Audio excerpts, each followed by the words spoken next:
Mali, les États-Unis demandent à leurs ressortissants de quitter immédiatement le pays. Très bien. Mais regardez plutôt leur propre carte de restriction et d'avertissement de voyage adressée à leurs citoyens. Haïti arrive en tête, suivi de la Jamaïque, de la RCA, de la Somalie, du Mali, de la Libye, du Soudan, de la Syrie, de l'Irak, de l'Iran, de l'Afghanistan, du Bangladesh, de la Birmanie, de la Corée du Nord, de la Russie, de la Biélorussie, de l'Ukraine et du Venezuela. Et ce n'est pas tout. La RDC, l'Éthiopie, le Nigeria, le Niger, le Tchad, la Mauritanie et le Pakistan sont eux aussi classés comme des pays présentant de forts risques où les Américains sont invités à reconsidérer tout projet de voyage. Mais posons-nous la vraie question. Qu'ont en commun tous ces pays sur la carte américaine?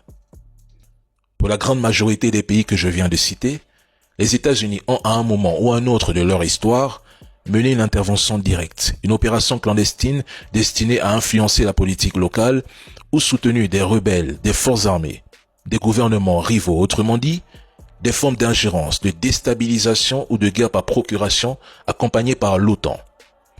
Ils déstabilisent des pays et dès qu'ils n'arrivent plus à les reprendre en main, ils les classent de zone à risque. Et même, pourquoi vous faire croire que le départ de quelques centaines d'Américains du Mali, à peine 300 ou 200 personnes, transformera un pays de plus de 24 millions d'habitants en un champ de ruines?